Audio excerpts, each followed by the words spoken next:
Thank you, Mr. Chairman. Thanks for scheduling today's hearing, and thank you, Secretary Sebelius, for being here today. It's been nearly 6 months since you last appeared before the committee. Given all that has gone on during that time, particularly with the implementation of Obamacare, I'd like to say that today's appearance is long past due. When you were here back in April, you assured us that the implementation was on track, that it was all going smoothly, and that the exchanges would be ready to go by October 1st.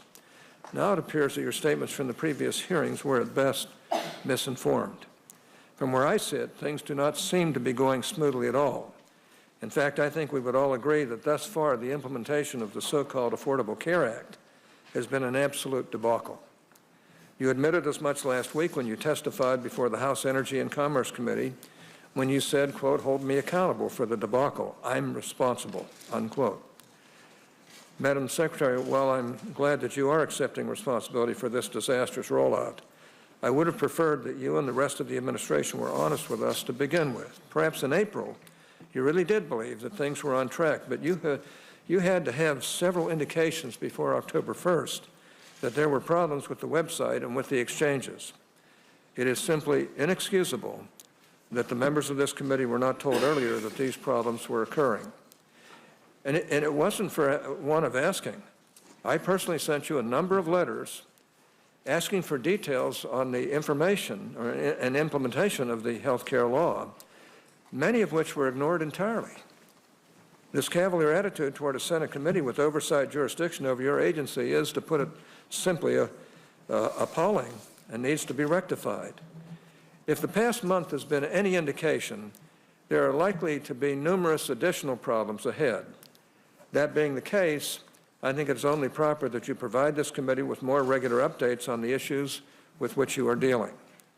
In fact, I would ask that you come here once a month for the next 6 months to provide this committee with status updates on the implementation of Obamacare, and I hope you will agree to do so. Like I said, Madam Secretary, it's clear that the problems you've encountered thus far were not unforeseen.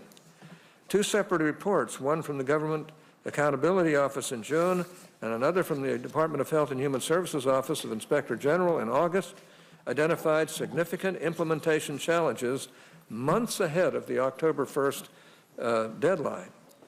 Yet there is no indication that the warnings from these 2 independent nonpartisan government watchdogs were heeded by the administration, or that any thought was given to delaying the startup date as a result.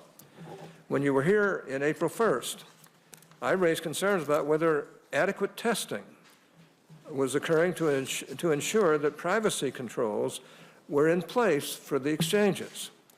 In fact, I specifically asked you about having an independent entity review the entire system before it went live to ensure that all appropriate privacy and security controls were in place. You assured me that all testing protocols were being followed and that privacy issues were a high priority. However, we now know that no end-to-end testing of the system occurred before the system went live.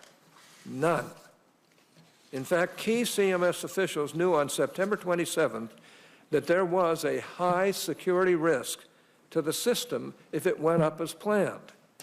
My colleagues and I have sent several letters since the spring asking for more information on what privacy controls are being instituted as part of the exchange infrastructure, and asking for details about whether or not testing was being done to address the privacy and security concerns we have raised. To date, we have not received any answers to those questions. So not only can millions of Americans not log into the website successfully, but those who have actually succeeded could now find themselves at the mercy of identity thieves across the globe. I would call this a less than ideal situation for all of our constituents. That brings us to another set of issues that I hope you'll be able to shed some light on today. Let me start with a simple premise. Words matter. We have all heard the golden saying, honesty is the best policy. Unfortunately, this age-old wisdom doesn't seem to apply to the Obamacare pledges. More and more promises made at this time, or made at the time this law was passed, are now crumbling under the weight of reality on a daily basis. Let's start with the famous pledge that health reform would reduce costs by $2,500 for the average family. The truth is, with all the new mandates going into effect, the cost of health insurance in this country is projected to rise at a remarkable rate. Some studies, including one from the Manhattan Institute, estimate that individual market premiums will increase by as much as 99% for men, and 62% for women nationwide. Then, of course, there was President Obama's promise when the law was passed that, quote, if you like your health care plan, you can keep it, unquote, and that, quote, if you like your doctor, you will be able to keep your doctor, unquote. This, to put it bluntly, is simply untrue. And that's why the Washington Post gave him 4 Pinocchios. In fact, the Washington Post, this was on October 30th, gave it 4 Pinocchios, which represents the highest level of untruthfulness. You really have to try hard to get 4 Pinocchios. You don't simply get it from making a misstatement. Yet it wasn't until the last few weeks that people in the administration and the White House started trying to rewrite what the president said. And let's be candid. It wasn't a newfound honest streak that changed the administration's tone.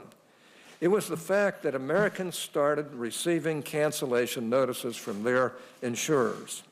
According to the Associated Press, 3.5 million people have received such notices thus far, and the same fate is certain to befall millions more before all is said and done. Put simply, there is a long track record of broken promises and untruthful answers to both this committee and the American people with respect to how this law should work, or would work, and the impact it would have. Now, I hope that that will stop today. No more caveats, no more excuses, no more spin. Just give us the truth. Answers like we don't know and we were wrong are perfectly acceptable, as long as that is the truth. I want to thank you again, Mr. Chairman, for holding this hearing. As you can see, we have a lot to discuss, and I want to thank you, Madam Secretary, for being here. I know it's not the most pleasant thing you can do, but the fact of the matter is these are real, legitimate questions that really have to be answered by you and others who are in charge of these programs. And I haven't even gone into, I expect you're going to be able to get this, the IT problem solved, the information technology problem solved. That doesn't even begin to answer the questions about why small businesses are now employing people for 30 hours or less, or why they won't employ more than 49 people, because they get triggered a huge, huge expense under this, I think, very poor bill that wasn't well thought out to begin with. Thank you, Mr. Chairman.